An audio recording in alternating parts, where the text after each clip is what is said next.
எனக்கு ரொம்ப என்ஜாய்மெண்ட்டாக இருந்தது. மெரினா பீச்சில் மேட்ச் பார்க்க எல்லாருமே நல்லா தான் ஆடினாங்க. யாருமே நல்லா இல்லை சொல்ல முடியாது. ஆனால் சூர்யா மட்டும் வந்தோடனே விக்கெட் எடுத்தார். அதுதான் கொஞ்சம் மன உளைச்சலாக இருக்குது. மீதி எல்லாமே நல்லா தான் ஆடினாங்க. நல்லா ரன் பார்ட்னர்ஷிப்லாம் போட்டு கொடுத்தாங்க. இஷான் கிஷன், அபிஷேக் சர்மா, சாம்சன் எல்லாமே நிறைய ரன் எடுத்து கொடுத்தாங்க. எண்டிங்கில் பார்க்கும்போது சிவம் துபே நல்லா ஆடினாரு. போலிங்னு வரும்போது பும்ரா, அக்சர் பட்டேல், அபிஷேக் சர்மா, வருண் எல்லாருமே ஆளுக்கு நிறைய விக்கெட் எடுத்தாங்க. இதுதான் என் கருத்து. தேங்க்ஸ். ஹாய், என் நேம் தீபிகா. நான் ஈக்காட்டு தங்கல்லேருந்து வரேன். மேட்ச் ரொம்ப நல்லா இருந்தது. கவர்மெண்ட்டும் நல்லா அரேஞ்ச் பண்ணியிருந்தாங்க. இந்தியா வின்னிங் மூமெண்ட் ரொம்ப நல்லா இருந்தது. ரொம்ப ஹாப்பியாக இருந்தது. அந்த லாஸ்ட் கேட்ச் அண்ட் எல்லாமே நடுவில் இஷான் கிஷன் பிடிச்ச 3 கேட்ச் எல்லாமே நல்லா இருந்தது. புரியல. இவங்க சஞ்சு சாம்சன் விளையாண்டது நல்லா இருந்தது. ஹர்திக் பாண்டியா அவங்க பவுலிங்கும் நல்லா இருந்தது. இஷான் கிஷன் அந்த பிடிச்ச கேட்ச் எல்லாமே ரொம்ப கஷ்டமான கேட்ச், ரொம்ப நல்லா இருந்தது. தேங்க்யூ. நம்ம வின் பண்ணிட்டோம். அது கொஞ்சம் நம்மளுக்கு சந்தோஷமா இருக்கு. அபிஷேக் சர்மாவை உட்கார வைக்கணும் சில பேர் பேசினாங்க. ஆனா ஃபைனல்ல சூப்பரா கம்பேக் கொடுத்தாரு. அவரு நல்லா பர்ஃபார்மன்ஸ் பண்ணாரு. நம்ம சேட்டா பாய் வேற லெவல் பண்ணிட்டாரு. லாஸ்ட் 3 மேட்ச்ல வேற லெவல் பண்ணிட்டாரு. 80+ ஸ்கோர் தான் சார் 3 மேட்ச்லயுமே. அவர் தான் இந்த பிளேயர் ஆஃப் த மேட்சே வாங்கினாரு. அவரு தான் தரமா பண்ணிட்டாரு. அவரை ஏன் உட்கார வச்சான்னு சில பேர் கேள்வி எழுப்புனாங்க. ஆனா அவரை ஏன் உட்கார வச்சான்னு சில பேர் நினைக்க வச்சாரு. அவரு சுவண்டிபா லாஸ்ட்ல ஒரு 6 பால் 24 ரன்னு தரமா அச்சாரு போல. தரமா அச்சு வேற லெவல் பண்ணாரு போல. பும்ரா பெர்ஃபார்மன்ஸ் சூப்பரா இருந்துச்சு. 4 விக்கெட் ஆல் சூப்பரா இருந்துச்சு. அது சஞ்சு சாம்சன் கடைசி 3 மேட்சா சூப்பரா இருந்துச்சு. அப்படிதான் பண்ணும்.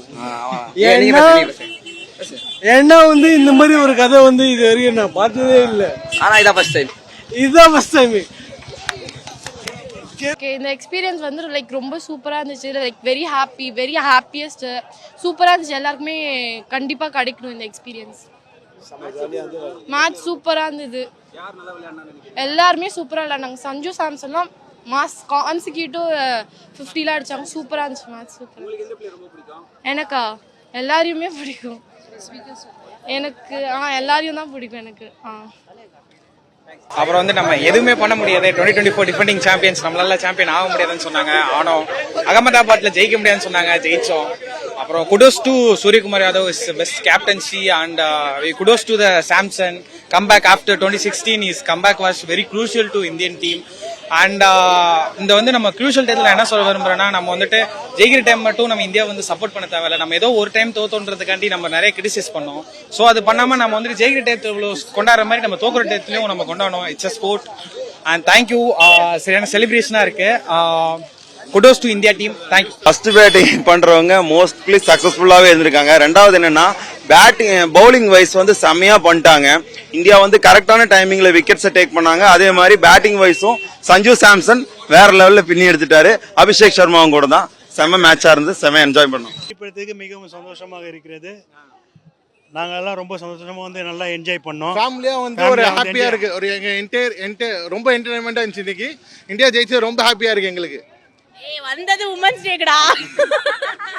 வந்தது உமன்ஸ் டேக்கு எங்களை சாப்பிட விடாம மேட்ச் பார்த்து சாவடிக்கிறானுங்க. இது எங்க ஃபேமிலில மட்டும் நடக்கிற ப்ராப்ளம் இல்ல, எல்லார் ஃபேமிலியுமே நடக்கிற ப்ராப்ளம் இது. வாங்கி தரல. எல்லாம் ரொம்ப நல்லா இருந்துச்சு.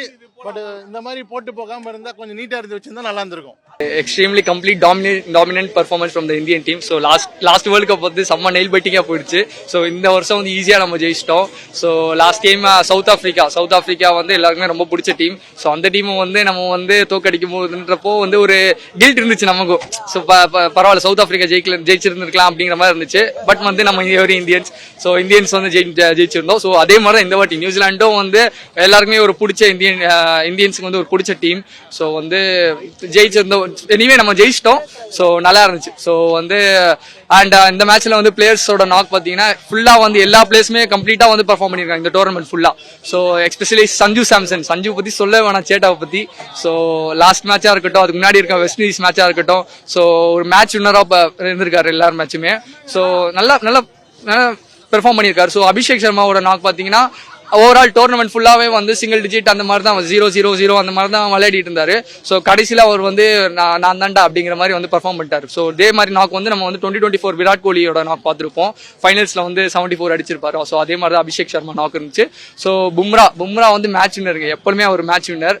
ஸோ அவர்னால தான் நம்ம வந்து இப்போ லாஸ்ட் வேர்ல்டு கப்பும் இருக்கட்டும், இந்த வேர்ல்டு கப்பும் இருக்கட்டும், ஸோ எப்பவுமே நம்ம பும்ரா இல்லாம so is a one time generation cricketer. So பார்ப்போம், நம்ம நெக்ஸ்ட் இயர் வேர்ல்டு கப்பும் வந்து 2027 வேர்ல்டு கப்பும் நம்ம வந்து ஜெயிப்போன்ற இதே ஒரு கான்ஃபிடன்ஸோட.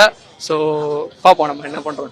ரொம்ப குரூஷலாக கொண்டு போனோம். ஆனால் ஃபர்ஸ்ட் ஆஃப் அதை டேஸ் போட்டோன்னே சில பேருக்கு தெரிஞ்சிடல நம்ம வந்து ஜெயிச்சிருவோன்ட்டு. டேஸ் வின் ஆனும்போது நம்மளுக்கு தெரிஞ்சிச்சு நம்ம தான் ஜெயிக்க போறோம் அப்படின்ட்டு.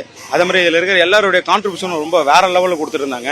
அபிஷேக் எல்லாருமே சொல்லுவாங்க நம்ம வந்து ஒன்றும் இல்லை நம்ம எங்கே நம்மளோட பர்ஃபார்மன்ஸை கரெக்டாக கொடுக்குறோமோ அங்கே நம்மளை தூக்கி பேசும். ஸோ அவருடைய பர்ஃபார்மன்ஸ் வந்து இங்கே தூக்கி கொடுத்துட்டாரு. அதனால தான் நம்ம எல்லாரோடையும் ரெண்டுமே குருஷலில் சூப்பராக அழகாக தூக்கிட்டு போய் கொடுக்குவோம் தான் நம்ம இந்த லெவலில் வந்து வின் ஆயிருக்கும்.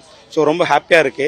அதுக்கப்புறம் எப்பவுமே சேட்டன் அதே மாதிரி தான் எல்லாரும் மீம் போட்டு ஒன்றும் இல்லை நான் அவர் செஞ்சு ஆனால் நான் செஞ்சு இல்லடா நான் செஞ்சின்னு சொல்லிட்டு அவர் பேச ஆரம்பிச்சு அவர் வந்து எல்லா இடத்துலையுமே பயங்கரமாக ப்ளே பண்ண ஆரம்பிச்சாரு. லாஸ்ட்டாக இப்போ வந்து அவர் லாஸ்ட் 2 மேட்சா மேன் ஆஃப் தி மேட்ச் வாங்கினாரு. இந்த இதுவும் அவர் தான் மேன் ஆஃப் தி மேட்ச் வாங்குவார். அப்புறம் வேர்ல்டு வைடில் இருக்கிற நம்ம பும்ரா அவர் இருக்கிற வரையும் நம்மளுக்கு எப்பவுமே தோல்வியே இல்லை. ஏன்னா அவரோட அவரோட ஸ்பெல் வந்து அழகா போட்டு நம்மளுக்கு பயங்கரமா கொடுத்துட்டே இருப்பாரு. ஸோ இது மாதிரி வந்து மேட்ச் கண்டக்ட் பண்ண தமிழ்நாடு கவர்மெண்ட்டுக்கு ரொம்ப நன்றி. தேங்க்யூ. என்னோட பேர் விஸ்வாஜித், நான் டிசிஎஸ்ல ஒர்க் பண்றேன். இங்க நாம வந்து 50-50 ஓவர்ல இதே இடத்துல நம்ம விட்டதை 2 20-20 நம்ம பிடிச்சிருக்கிறோம். அதுவும் பேக் டு பேக் நம்ம பிடிச்சிருக்கிறோம்.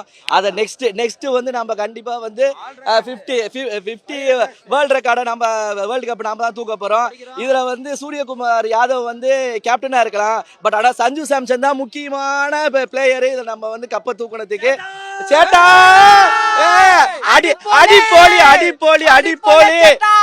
அடுத்தது பும்ரா அவர் வந்து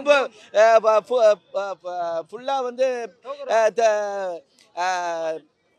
மும்பை ஸ்பீட்ல வந்து எக்ஸ்பிரஸ்ல வந்து அவர் போட்டதுனால தான் வந்து நம்மளால கப்பை தூக்க முடிஞ்சிச்சு. ரொம்ப சந்தோஷம். அதுவும் மெரினா பீச்ல இந்த மாதிரி எக்ஸ்பீரியன்ஸ் திருப்பி கிடைக்காது. ஜென்சி கிட்ஸ்னாலும் சரி, 80 கிட்ஸ்னாலும் சரி, 90 கிட்ஸ்னாலும் சரி, வேர்ல்டு கப் நம்மதே.